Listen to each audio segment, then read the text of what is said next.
The French Revolution, a documentary by Isabel Galacio and Diego Rosalie. In 1789, France's Third Estate dealt with heavy taxation and unfair representation in its government system. In response to this treatment, the representatives of the Third Estate came together to create their own National Assembly, which was then later made and presented as a compromise to the monarchy. After the compromise was denied, the Third Estate revolted, creating a revolution that would change France's monarchy to a somewhat democratic system. During the 1700s, France was separated by social regimes organized by the monarchy. This regime was put into three categories inside a pyramid. The top of the pyramid being the clergy, the middle of the pyramid being the nobles, and at the bottom of the pyramid being the peasants, farmers, and market workers. Another word for these classes were the first, second, and third estates. Out of all three estates, the third estate was the poorest and more highly populated, holding at least 98% of France's population.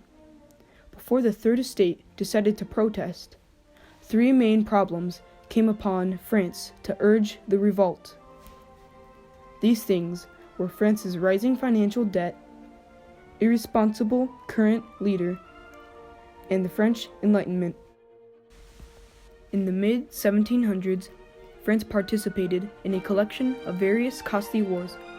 While fighting, France received many bills from participating in such wars, which then started to drain the government's bank account. Because of the sudden decline of funds, the government was forced to lay upon heavier taxes on the estates, which was then distributed to the third estate after the second and first estates refused to pay them.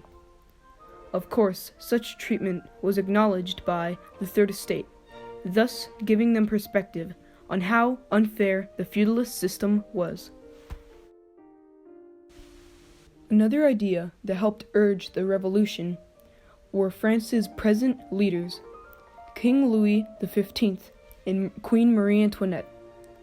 This couple was very famous in French history for their immaturity and their ways of reckless spending.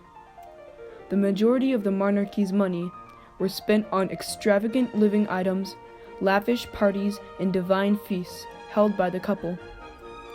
King Louis XV was the last leader of the French monarchy before executed for treason. It was said that King Louis was a very young man before he became king and married the Austrian princess. As a prince, King Louis was taught by private tutors, yet lacked the experiences with finances and social workings, the strengths that would have directed him into being a more superior king. Because of this lack of knowledge, he mostly depended on his greedy advisors and his wife to make political decisions for him. Towards the third estate, his extravagant lifestyle and unwillingness to help the people's problems displayed him as a weak king. This made the public question how trustable he really was, and even led some people to envy on how his luxuriously wasted the tax money they paid him with. The last thing that really did push the Third Estate's perspective was the Enlightenment being passed throughout France. Again, in the mid-1700s, France went under an Enlightenment or cultural shift during the same time of the American Revolution. Many of France's artists and philosophers worked on spreading ideas of human rights and equality through the public. This Enlightenment gave citizens the awareness of their political situations, allowing them to think democratically. Right after the American Revolution ended, France started to look for a way to relieve their military debt. Their first step being King Louis XV assigning an advisor named John Locke to fix the problem. John Locke's first suggestion to fixing their fund problem was by taxing more. At first, the king thought it was a wonderful idea, yet it still had to be approved by a majority of representatives. Therefore, he called upon a meeting named the Estate General Meeting. During the meeting, representatives debated on how to distribute voting for the tax situation. It was set that each estate would vote as a whole body. This was okay for the first and second estate, but wasn't for the third estate, taking into consideration that if they were to follow this rule, they would be decently outnumbered. After arguing about how the voting should be distributed for 7 days, the third estate broke off, setting off to make their own National Assembly, as well as inviting other members of the estates to join them. With the National Assembly, they would then start to create their own laws. To this, King Louis XV did not condone such meeting, ordering it to be shut down right away. They refused and moved to an empty nearby tennis court inside the Palace of Versailles, where each representative member took an oath to stick together until King Louis XV saw them as one of the government bodies. They then made a document named the Declaration of the Rights of Man. The purpose of such document was to remind all social bodies about their rights and duties. In their own way, the representatives were basically stating to the government that if you don't give everyone the same social and political rights, we will not rebel and cause havoc in France.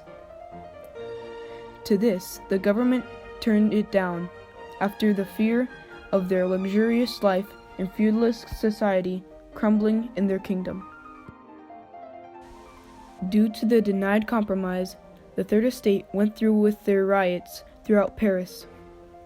The commoners came to the conclusion that they would no longer take orders from the monarchy and let them decide what was best.